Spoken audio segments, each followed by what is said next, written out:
After the romance between the Labour Party and the New Nigeria People's Party, the rumoured merger between both parties has stalled. The candidate of the New Nigeria Party, NNPP, Rabi Kwakwaso, over the weekend stated he can't be a running mate to the Labour Party candidate, Peter Obi, also saying that the South-East will miss a golden opportunity if Peter Obi refuses to be his running mate. The NNPP candidate also added that the Igbos are at the bottom in politics. Reacting to the remarks by the NNPP presidential candidate, Buba Galadima highlighted that Peter Obi's best bet is to accept to be Kwakwaso's running mate and that the Labour Party candidate is suited to be vice president because of his experience in economic issues. Joining us on the show this morning to discuss the alliance between both parties and his take on recent remarks from the presidential candidate of the NNPP is Peter Obi, presidential candidate of the Labour Party. Good morning, sir. Welcome to the morning show. Good morning, and good morning for inviting me. So let's start off with those comments from Senator Rabi Kwakwaso, presidential flag bearer of the NNPP. He said several things, including the fact that the North will not vote for you, Peter Obi, that they would rather vote for a Northern candidate. He also talked about the fact that the Southeast has problems, in quotes, such that the North will not be voting for a person from the Southeast. What's your take on that? Well, the comments from my respected elder brother, Kwakwaso, is the reason why we have 100 million Nigerians living in poverty. The reason why we have 18 million Nigerian children out of school. It is the reason why we have over 55% of Nigerians in under unemployment ladder. It's the reason why we have all the problems, why Nigeria is insecure. Because rather than vote for competence, we will choose to vote for incompetence based on a primitive consideration of ethnicity and religion. Tell me, today you can't travel from Abuja to Kaduna by air, by road, by train. Is it because somebody from the Southeast is in charge? You can't travel from Abuja to Mina by road. Is it because somebody from the Southeast is in charge? Yesterday we had an attack by bandits on the presidential convoy in Katsina. Is it because the president from Southeast is in charge? Show me where you can buy food cheaper, you have uninterrupted electricity, or people are prospering in the north because the northerners are in power, in the southwest because they are in power, and in the southeast. What we've chosen to do in this country, we will consistently hire vehicle drivers to fly the Nigerian aeroplane instead of hiring qualified pilots. My commitment is, let us campaign and deal with the issue of the problems of the country. There's a lot of problems besieging this country. If you don't know today, this country will soon default in their debt service. Now we'll be rated junk status. That's what should be preoccupying us now. So our schools, universities are shut down, and we're talking about who will vote for. Let's deal with the issues. This election will not be based on my turn. It will not be based on ethnicity. It will not be based on religion. It will be based on the Nigerian agenda to save this Nigeria. Nigeria is in coma. I need a specialist. And that is what I'm offering. To save his life or he will die. It is not about whether this person. I'm appealing to people to vote to save Nigeria. And to save Nigeria is to hire the best. I don't want people to vote for me because I'm from the Southeast. I don't want people to vote for me because I'm from South-South or I'm from southwest or northwest or northeast or north central, I want them to vote for Peter Obi because he's a Nigerian who is competent to start pulling Nigeria out of the mess it is today. He also said that, the Igbos are on the lower ladder of Nigerian politics. I mean, we keep hearing that word. In fact, when we had the spokesperson of the NNPP, someone that did speak on behalf of the NNPP yesterday, I think a couple of days ago, if my memory serves me right, that's Alhaji Buba Galadima, he equally enunciated, those views that, no, it must be the Igbos that, it's on Monday. Yeah, thank you so much. That the Igbos should be the one to be vice presidential candidate. So tell us about everything about this, NNPP partnership and everything. Is it still working or is it dead on arrival? Well, I'm not going to talk about the alliance because maybe some people are talking about alliance, but I want to look at their comments. Often a time, you see, you work here. Often a time we tend to neglect those on the lower ladder. They might be the solution. They might be the solution. And those comments are comments that should not be on the table today because we have a problem. My candidacy is actually meant to solve those problems, to stop referring those who are higher ladder. Because, okay, those who are higher ladder have brought us where we are. Maybe we need those on the lower ladder to be able to deal with it. And that's what, even his comment, let me take about Alhaji Babadima's comment, which you said. He said, I am competent to be the vice president because of my knowledge of the economy. Let me tell you, Nigerian problem is the economy. So why do you want somebody who has knowledge of what the problem is to be vice? That is what I'm saying. You want to use the people who should be on reserve bench to start the match when, no. He mentioned that I have the knowledge. The Nigerian problem is the economy. It is the economy because people don't have job, because people don't have means of livelihood, you push them into criminality, into agitation, into all sorts of problems we're facing today. And that is what I'm saying, that I have the knowledge to start pulling these people out of poverty. My candidacy and the team I want to assemble, young, sharp people will start mitigating the dangers we're facing today. I will start dealing with cutting costs in order to be able to pull Nigerians out of poverty, to be able to reduce. Go and look at the world. So it is actually what is telling you what Buba Galadima said. I would say is Peter Obi is qualified to be vice president. Everybody have said it, not just Buba Galadima. You've heard other people like Chief Servant in Niger said, everybody said he's competent. But what is the problem of Nigeria? Economic problem. Right, so I know you're raring to get to the issues, but unfortunately identity politics is still an issue in this country. So I do also have to raise comments made by Alhaji Mahdi Shehu, chairman of the Dialogue Group, on another show on the Arise News Network, where he said that during your time as governor of Anambra, you wanted northerners working in Anambra to wear a badge of identification. Frankly, that sounds like something out of Nazi Germany, where Jews had to wear a yellow badge, and that it was only until the intervention of Senator Rabiu Kwakwaso that you then backed down from that idea. He also raised this issue that was trending on social media, an allegation that your son was the person pictured who was dressed in Biafran attire standing on the Nigerian flag. I'd like you to address those two issues. Well, I will even add that he mentioned the issue of my sponsoring IPOB. Let me tell you, I've said it. One, go and check the records and check his facts. I've never been involved in sponsoring any agitation, be it IPOB or anyone. I've never.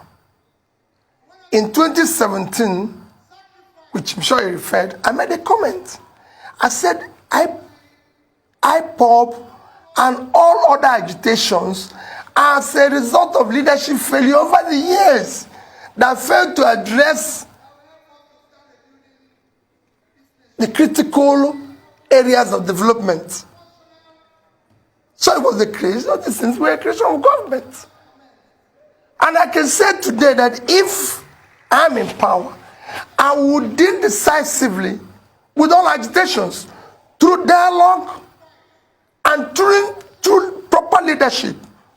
And when I finish that, if there are remnants of criminality in it, I deal with it decisively. That's what is happening everywhere. I followed issue of agitations globally. I do things with studies, and it can be dealt with. On issue of badge and identification, it's a lie. It never happened. And let me tell you, throughout the time I was governor, Kwakwaso never visited me. I can't remember. I probably haven't met Kwakwaso until maybe, I don't know. There are people I met maybe after I became governor or not close to him. You know, he's somebody that I see as a senior brother, respect me, but he never visited me as a governor or intervened on anything. And to tell you why it's a lie, all the commissioners that sat with me throughout the time I was in office are from the north. I never had the privilege of having any commissioner from southwest, south. They are all from the north. Can show you 6 of them. From John Haruna to Nazawa. Most of them, if I told them I'm from Kanu, my ADC, Mohammed, is from Kanu. So who will I give the order? Will I give them an order to go and deal with their own people? No, every other person calls his brother, or his sister, or his mother, listen to be his ADC. My ADC is from Kanu, and we remain close to today. Very, very close. You can go and ask him. I'm not somebody who asks that. On the issue of my son, it is not my son. My son is a professional who is consumed by his... Yeah, let me tell you, I just came back from London. I can't even see my son. He's consumed by her work. He will tell me that, listen, Dad, I like, oh, how are you? How is politics? How is your campaign? I like what you're doing. To me, I can exchange my messages with my son. My son will tell you, listen, Dad, I don't have time for this. I did this and this. I've stayed in a week in New York. I could not see my son because he was busy doing what he's doing. Okay. So he doesn't have time for that. That thing happened in Germany. My son doesn't live in Germany. He lives in the UK. Okay. And he's consumed by his work. Okay. And I want Alaji, I can tell him, I'll bet any amount for anybody to prove or say that is my son. He's shorter. He's listen, you know, so. Okay. So let's go to some key issues. Social media was agog yesterday that you had a vice presidential candidate already, you know, Yusuf Dati Baba Ahmed. I mean, what's your take on that? What's your take on vice presidential candidates?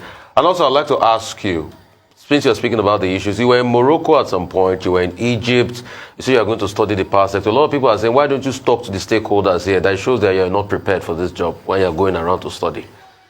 Okay, well, two things. The issue of vice presidential candidates, we're talking to quite a number of people. And, you know, that they mentioned is very qualified. I wish he's the one, you know, because what am I trying to do? It's people like him that I actually would like to work with. One, I wish I can work with somebody who is much younger, because we need to start lowering these barriers of this and bring people, younger people with fresh ideas, with have something to offer, than just keep recycling this ourselves and claiming we have been there too for several times, or is our turn, or is our children. No. We need to start dealing with. So that we're talking to, and we will announce it as soon as we're ready, and which will be very soon. On issue, so are you confirming? You're confirming that you're speaking to Dati and other aspirants? There's quite a number of people who are speaking. Dati might be the person because you spoke look at what I said. I said, yeah. I wish he's the one. He's qualified. Okay, you wish he's the one. Yes. So you have a soft spot for him. Yeah, of course, and a few others, you know. I want somebody who is competent. We need to. I said I'm building a team. Okay. I'm building a team. That team has to be a team that is formidable, a team that cannot take, even from me as president, anything. I want to assemble the type of team I had in Anambra State and I said to them from day one, if you agree with me in 3 meetings, you go. That means you don't have your own idea. I want those who can look at my face and say, Mr. President, you're wrong. And you're wrong. Because I don't know everything. And I want to learn. Deal for you. Eh? That Yusuf Dati Baba. Oh yes, of course. If I want people that can come in there and say to me, like, no, you're wrong, you can't do this.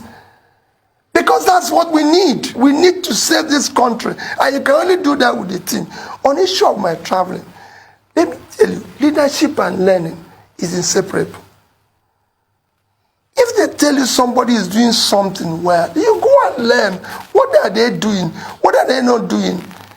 And that has taken me, from the time I've started this experiment or getting involved in politics, I've been to 31 countries learning. It is important, it's critical. You asked specifically, I was in Morocco. Why did I go to Morocco? Morocco, just to show you, Morocco is about 36 million. Their export last year was over $50 billion. They don't know this on oil. In our own, with oil included, it's under 30 billion, and we're 200 million.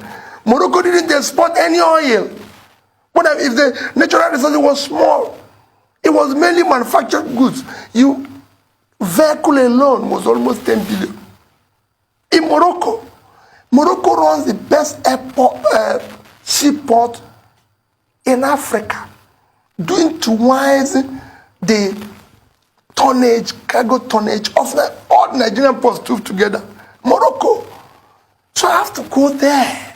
Morocco is doing so well that today, Morocco issues bond, Euro bond, at 2-3%.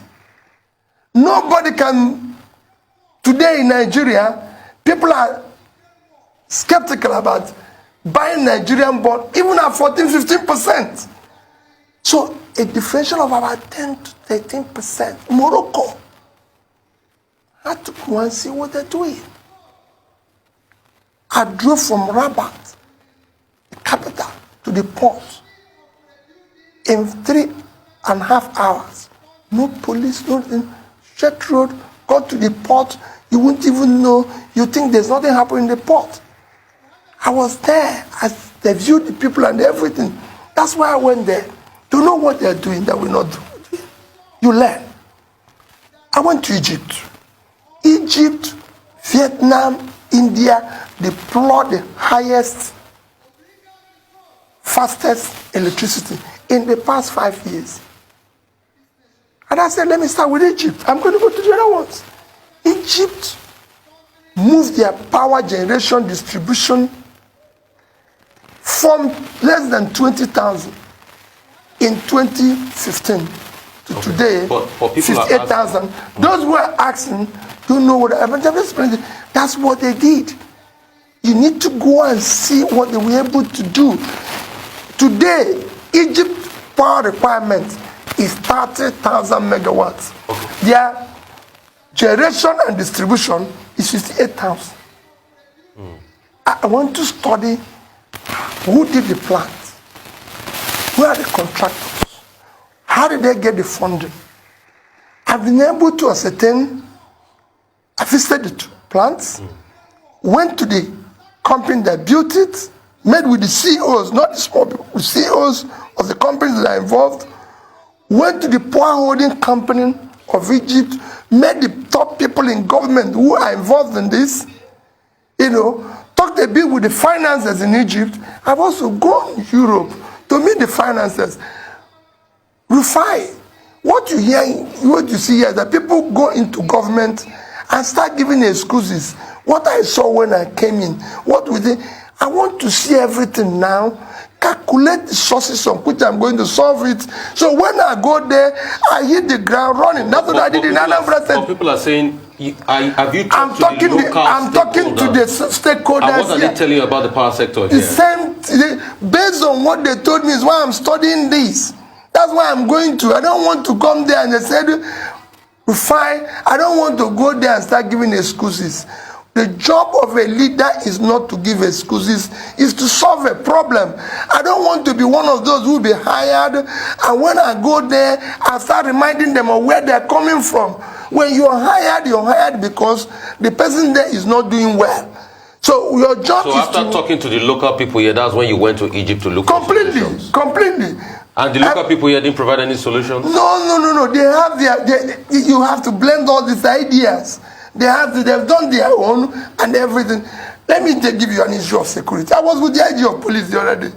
I went and asked him this, but I was asking him, because you must solve this thing. There's other people I'm going to talk to, Minister of Finance, Minister of Planning. You have to know all this before you get in there. Not when you go in there, say what you saw. You must see everything before you get there. So I want to take you back to how you talk to the local people here. Yeah. Tell us why. Because in Egypt, they have the same agreement, don't they, with Siemens, as we have here, Siemens Presidential Initiative in 3 phases, upgrade of our transmission grids, discos, new power stations. It simply has not worked here thus far. Why? Because we're not serious. Period. It needs political will. Let me tell you, in Egypt, to conceive a power plant from beginning to end, to say, we're going to, you are Rascom, you are Siemens, we're going to combine, you're going to build this power plant. All the things they need to do lasted 45 days. In Egypt, they put power, security of life and property, education, health, and power as a national security issue. Very simple, because they found out that one of the things that contributed to riots of 2011, 2012, when they did Arab Springs, was power. Small businesses did not have power, so they collapsed. And they contributed to that, and people were unemployed. And that was a problem. So they looked at the education, that children, people, education, all those issues were bundled, and they put it at national, and they're dealing with it decisively. So if you go to Egypt and see what they're doing in education, in health, in security, and everything, give you the issue of the power thing. If you go to the power holding company, on the wall of the CEO, chairman of power holding company, you see all the generations, all of it, all the distribution, utilization. The day I was there, the entire utilization was 27.8 thousand megawatts. Total generation was 52,000. So they have almost double that amount. They're not utilizing. If you go to the same thing, the minister, the same thing is in the place, there's organization. So here, we don't have that. It's all stories. They've told me meetings upon meetings. That's why I said I must learn. Why is this not happening? Let me know whether we are caused or are we the cause. That's what I went to do, and that's what I'm studying everywhere. So that's what I didn't. You can't be told. You have to actually see it there, observe it, experience it, and completely. That's why I went to the port. Why would Morocco, with 36 million people, have a tonnage to have a better port than we have with 200 million people? Let's talk subsidies. In the last 10 years, subsidies has gulped over 40 billion. It's a sinking pipe. What would you do about subsidies? Would you remove subsidies? What's the definitive answer? Well, thank you. I was going to mention that we have spent over $40 billion in subsidy.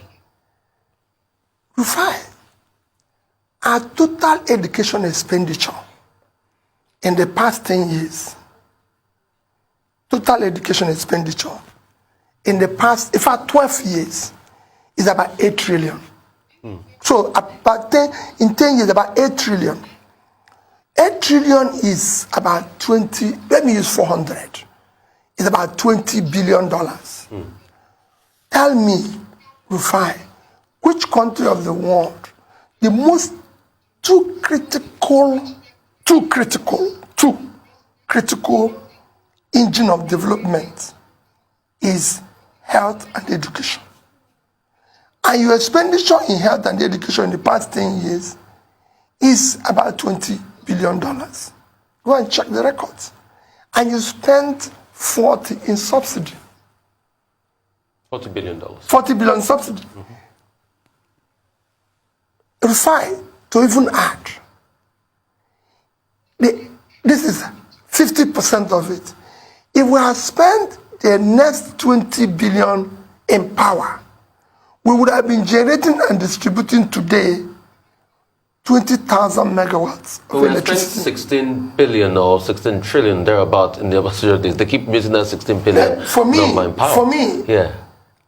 I don't want to deal with the issue of the past. That's what they said Obasanjo spent. But I'm saying in the past 10 years, and I'm talking about 2010 or 2012 to 2022.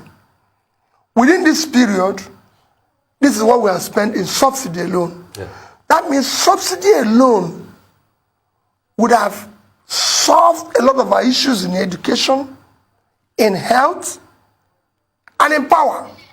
If we have 20,000 megawatts of electricity today, I can assure you that we'll be growing at more than 4% and would have added over $100 billion in our GDP. So, what it is that this is just subsidy. Within the same period, as you know, we've borrowed $90 billion. So, subsidy of 40, you borrowed about $90 billion, which you're servicing. If you put the debt servicing, you could see a total mismanagement of resources that would have changed the entire north. That vast land would have been a huge farmland. But sorry to cut you in. The argument has always been over the years. It is Labour that has been stopping the government from removing subsidy. Remember 2012 Occupy Nigeria protest, Labour, and now you are in the party set up by the Labour Party, and you are a free market capitalist in the party called Labour Party. So Labour has also played a role in stopping the removal of subsidy. All this while, that's another argument. No, let me tell you the argument. Let me tell you, it's people, it is not entirely so.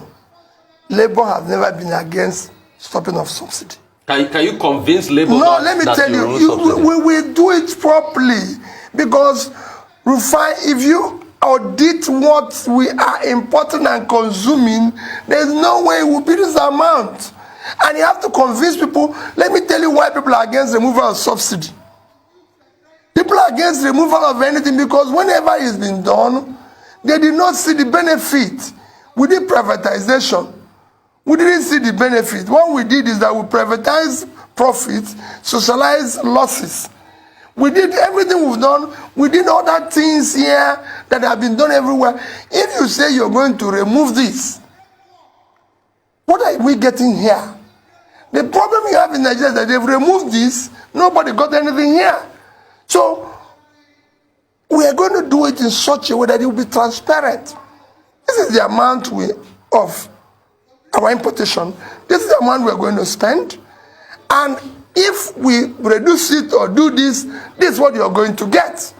And you deliver that, people will believe you. I've been able to return schools in Anambra State or do things that when I was doing it, people say, no, you cannot do it. Have you go and watch what my former head of service wrote? Stinginess as a strategy of development. He showed how I cut the cost of everything and showed what I used it to do. You must not come and say, we're going to remove this. What are we going to get as a remove? Because of mistrust. Because the whole thing has been embedded in transaction and stealing of, so people don't want to hear it. But you cannot spend that amount on subsidy when you health, education, and pulling people out of poverty, suffering. So you remove subsidy? Well, like I said, everything has to be, if this is going to happen, this is the result. Would you remove subsidy?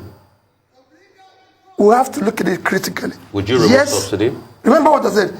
Yes and no. We have to study. I will remove it, but I have to offer them what would be equivalent of what we are removing. So your answer of subsidy is yes and no? Yes. And Yes. no. Would you Yes. remove subsidy? Yes, but because because I'm going to use the resources to do something that will benefit. But if I'm not going to do that, I'm not going to remove it.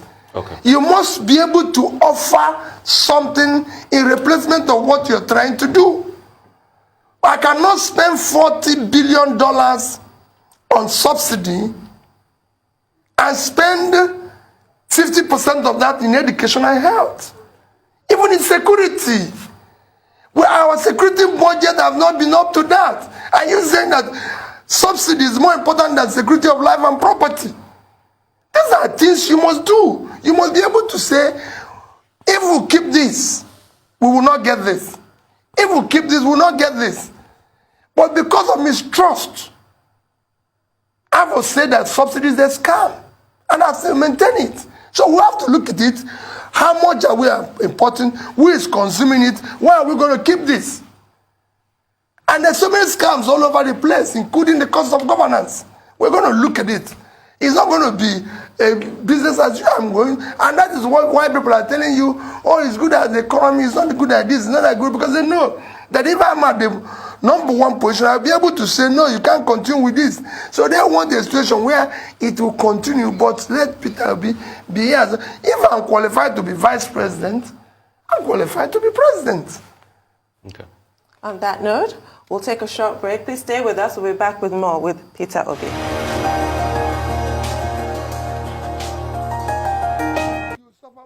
Welcome back to the morning show here on Arise News. Still with us is presidential candidate of the Labour Party, Mr. Peter Obi. Thank you for staying with us, Mr. Obi. So before the break, we were talking about your field trips, is how I'll call them, because that's an integral part of education. You don't just get education in the classroom, you go on field trips. So you went to Egypt, you went to Morocco, and you were talking about what you observed there.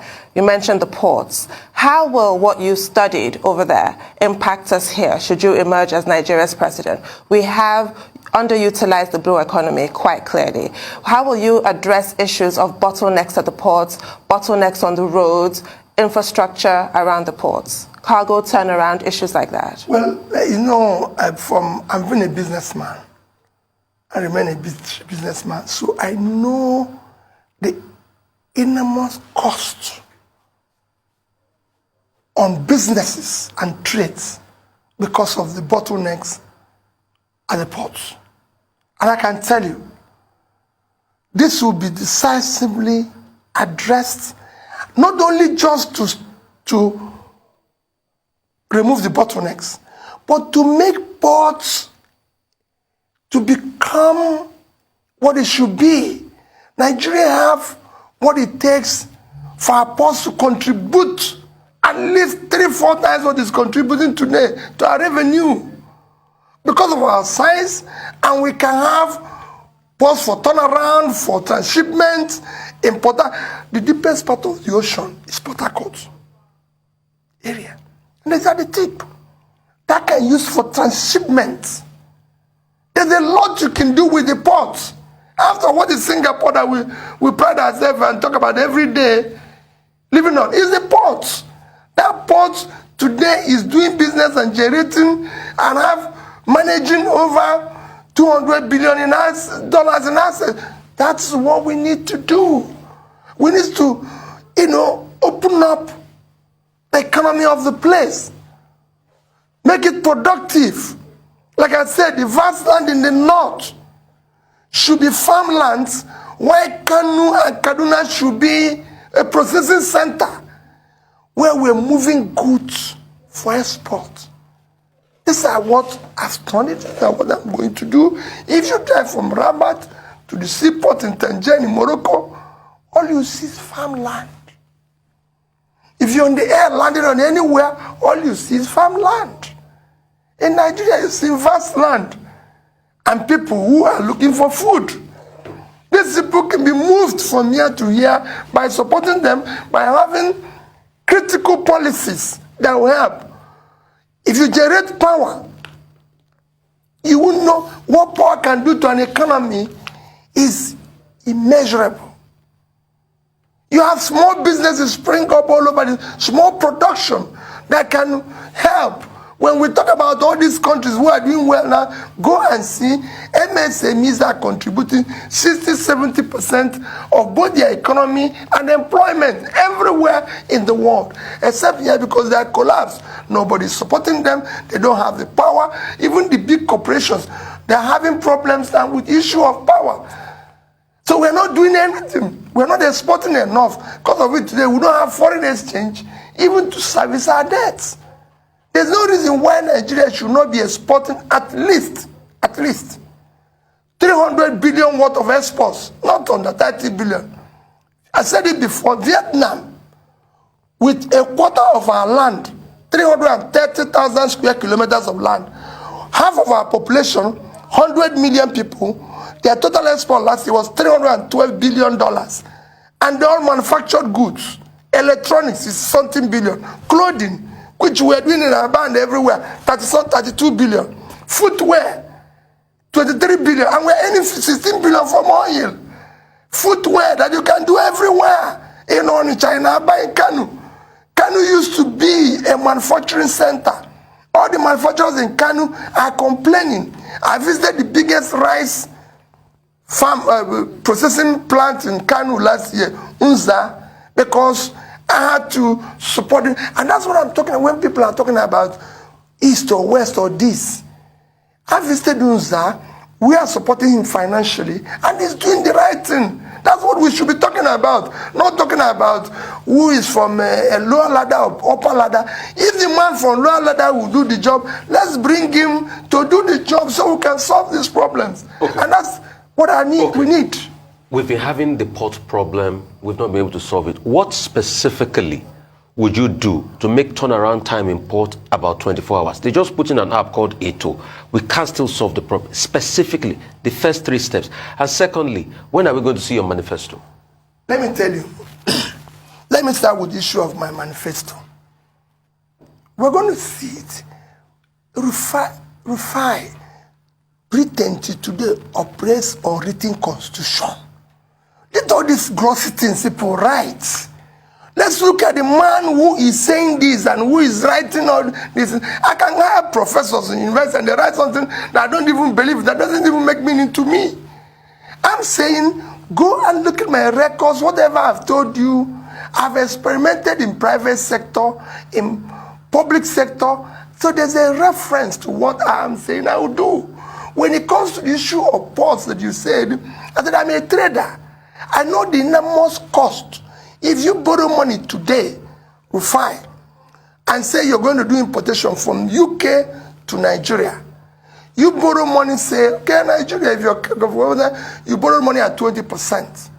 If you're very lucky, let's say you borrow 10 million naira, so you're going to pay 2 million at the end of 1 year.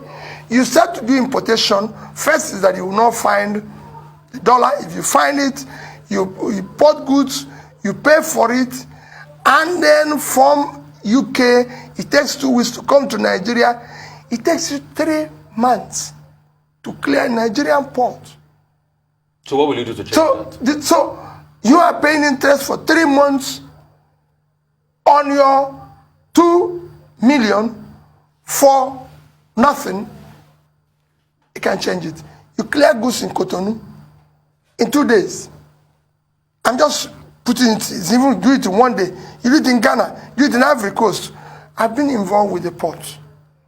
I've actually been a part of probing the port. I've actually traveled because of the port to Singapore and everything. I've studied what works in the port. So what would you do to make it like Ghana and Cotonou, specifically? Very simple. Yes. It's a human factor. Okay. And you deal with it. It's a human factor. Quote me anywhere. It has nothing. What they do there is not different from what we do here. All we need to do is a human. I tell people what we did in education in Anambra State. And why do I want to use it as an example? We moved from 26 to 21. We didn't change the teachers. It was the same teachers. We didn't. No, we didn't hire new people. We didn't do anything. It was the same people. But when they saw the body language of this leader, what he wants, and people were being asked to go if you don't deliver it, they delivered it. Everything you're seeing in Nigeria has not worked, whether it's scanning, whether it's human factor. You deal with it decisively. But people say it might be easy in Anambra, but it might not be easy as Nigeria as a whole. I It's said a bigger country. It will be the same thing. Exactly the same thing. Quote me anywhere. I've been involved in the banking industry. Go and check. We took the smallest bank and became 25 billion bank. I was the chairman. You can go and check the record. I've been a successful businessman. In Anambra State, let me tell you, Anambra is very difficult. It's the most difficult state to govern in this country, if you don't know.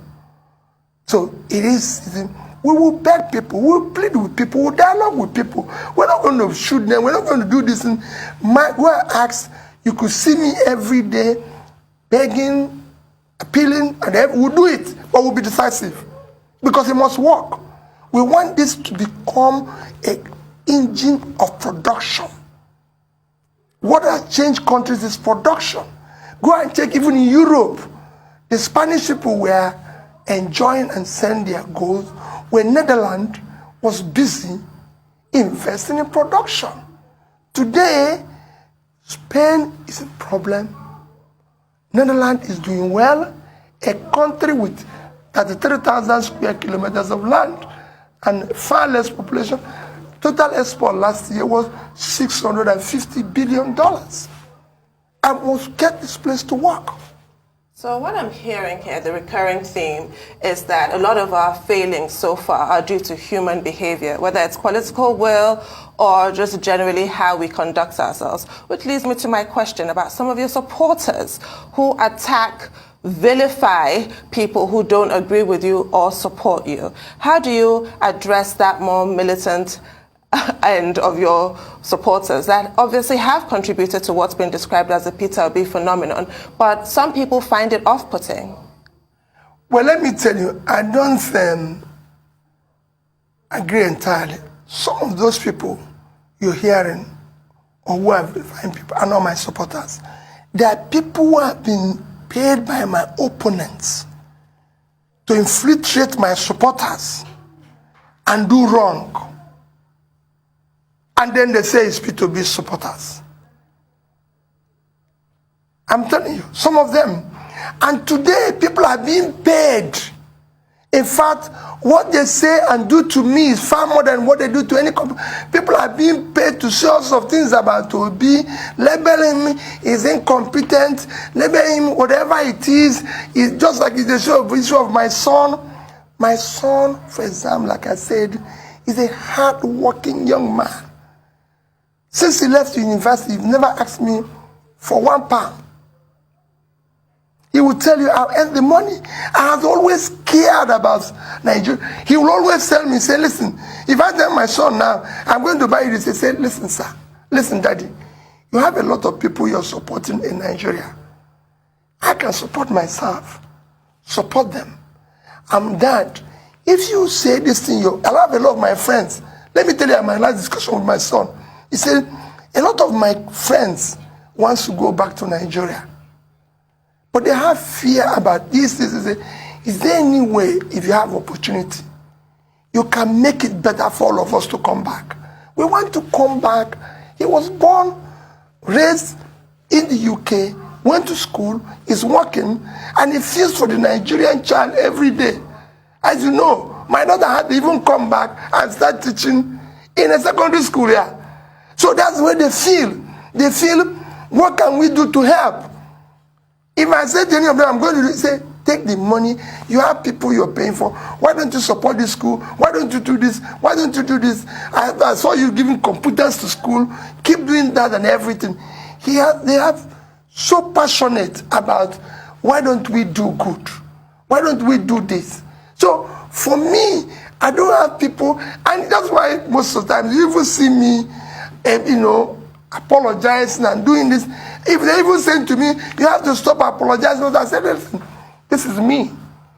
I want to show people love when they show hatred.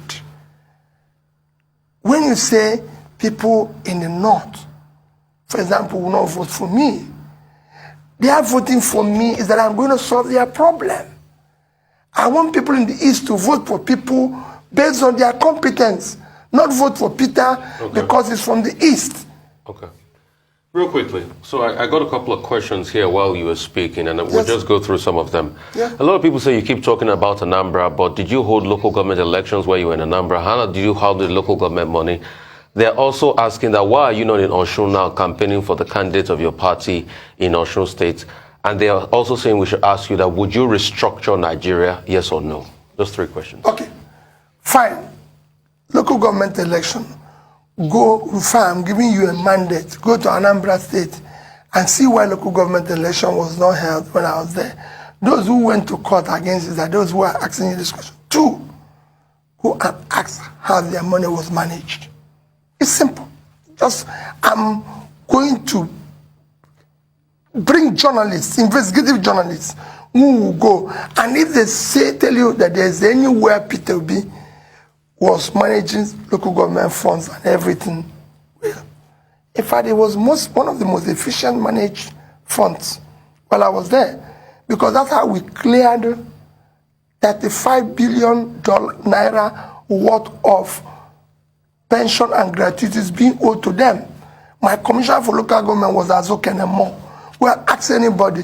He's one of the toughest women you can work with on the surface of the earth. When she says no, you can't even, no. And this is my senior. Will even tell me, please, my young brother, please, I don't want to see you in this thing. I'm in charge here. And she's not a politician. I met her as a head of local government office. I had meeting with local government people over a period of time. When my first commissioner was to pay my birthday with a friend and a brother who did the right work. This woman, I met her whenever I go to a meeting. She's one. I said, Madam, come and do this job. And that's how I met people. My commissioner for health was because doctors went on strike. I went to a hospital. I saw a doctor walking. And I said, Mr. Kakwa, he said, I can't leave my patients. Never. Doctors are not supposed to go on strike. I said, you'll be the commissioner. He said, he will never be. I went back and announced his name. So was that okay anymore? I didn't bring people. So go and verify. That's whatever I tell people. I say, go and verify where Peter was. So that was the issue. The last issue you mentioned, why am I not in Osun? When is the state election? You are invited. Yesterday, I came back yesterday. I spoke to the Labour chairman who told me we'll be in Osun. I won't tell you that because of security risk, but we're going to be in Osun campaign. And I'm in contact with we're in contact with Will you restructure, yes or no? Thank you. When you talk about the issue of restructure, when I get there, I said it, Nigeria as it is structured today cannot work. But it's not something where people say, we'll restructure. Let's get there. There's issues. For example, let me take issue of security. Why won't the state be in charge of their security? There's not part of things people are talking security. So you bring in state police once you get there? If you get there? First is that the governor should be in charge of the security. So even if a police commissioner is posted there, the governor is in charge and can remove him. I removed 6 police commissioners right from the time of Obasanjo. My police commissioner was removed under Obasanjo. I went to Obasanjo and said, Mr. President, I have a security issue. I want this police commissioner here to be removed. He called the then IG, Hindero. He said, so who do you want? I said, I want the deputy to be the commissioner. Hindero said, no, he cannot. I said, unless he will be acting. I said, call him anything, but let him be in charge. That's how John Haruna took over. So that's fiscal federalism, so you promote that? Of course, yes, because it will help. You do it in security, in education. Why wouldn't I hold the governor of Katsina responsible for the security? One is that our police personnel level is unacceptable. We should have at least today twice what they are today. That's 800,000. No, today we are 320,000. So that's about 600. So about 600. Egypt with 1 million, with 100 million people have over 1 million. I've studied it in Morocco, everywhere. So you don't have, and out of this 320, I can tell you about 70,000 are following people all over the place. Yes, sir. I want to raise another issue from the interview yesterday, on a Rise interview with Mahdi Shehu. He raised this issue of former President Olusegun Obasanjo selling your candidacy to the North, and also mentioned an alliance with Ango Abdullahi of the Northern Elders Forum. Is there any truth to this? I don't know about that, but what is wrong in Obasanjo selling my candidacy? They are even selling my own candidacy. I've said it, MPP spokesperson, both the presidential candidate and the spokesperson, my senior brother, Baba Grandima, all said in PDP, the Niger chief servant and Senator Dino, none of them have said Peter is not qualified. They are saying that Peter is competent to deal with the economy. But I'm saying we have an economic problem. So you don't need somebody to be on top of me when I can solve the problem. And that is what I'm offering. That's why I said I'm contesting to be the president of Nigeria. I might be coming from a section of the country, but I want to solve the problem of Nigeria. I want to start building a new Nigeria where Nigerians can be proud of their country, believe in their country and everything. A young man approached me yesterday. I came back from the UK yesterday. It will shock you. A young man approached me. He said, I saw everybody taking picture with you. And I asked him, who are you? He said, you are the president. You're going to be the president. I said, yes. He said, let me tell you, I'm 20 years old. My mother is from Nigeria. My father is from Jamaica. My mother is so nice to me.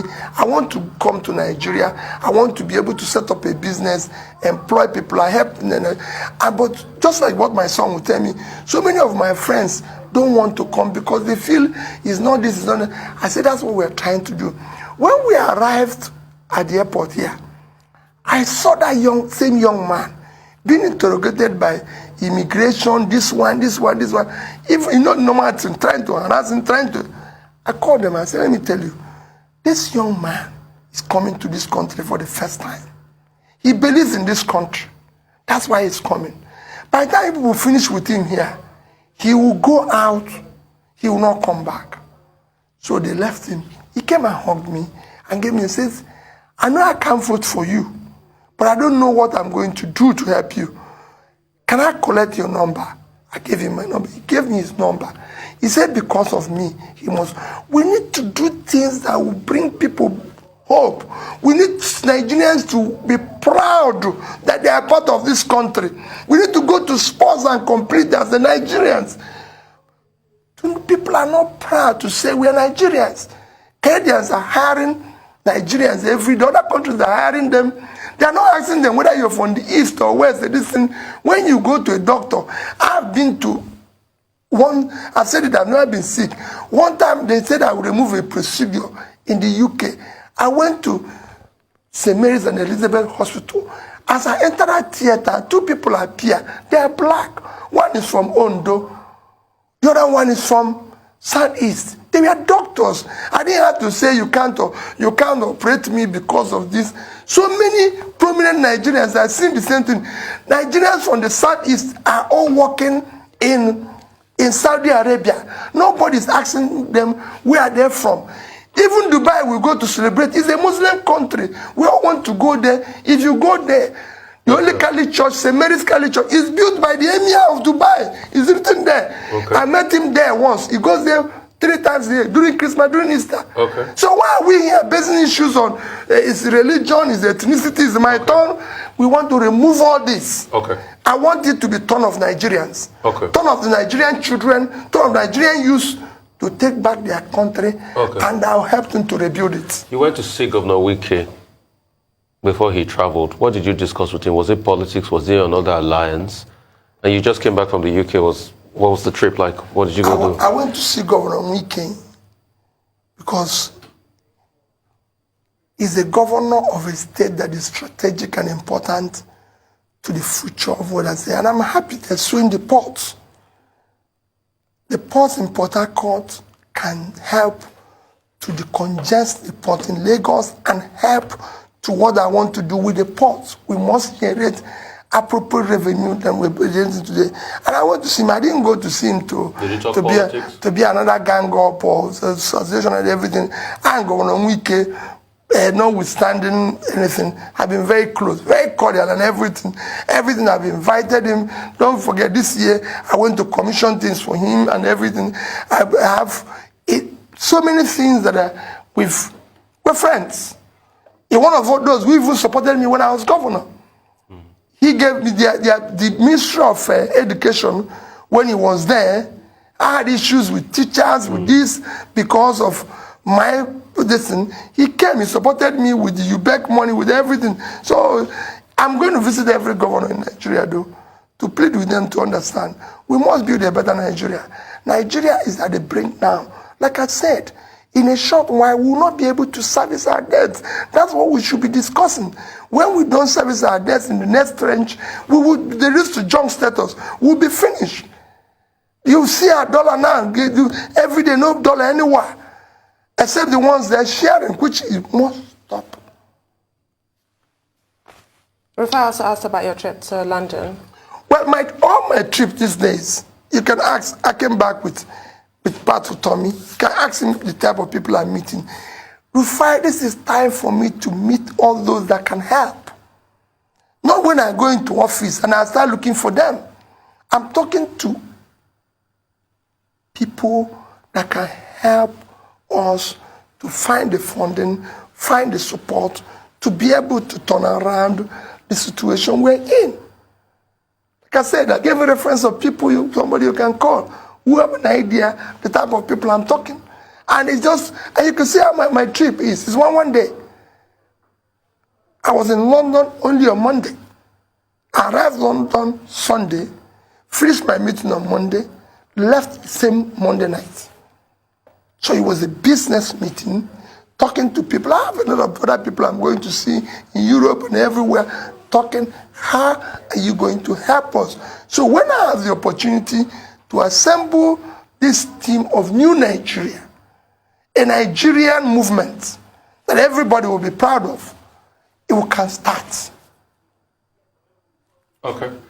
All right. Thank you so much, Peter Obi, for your time and for detailing what you want to do for Nigerians. And I'm sure a lot of Nigerians have watched it out there and they've taken note of all you have said today.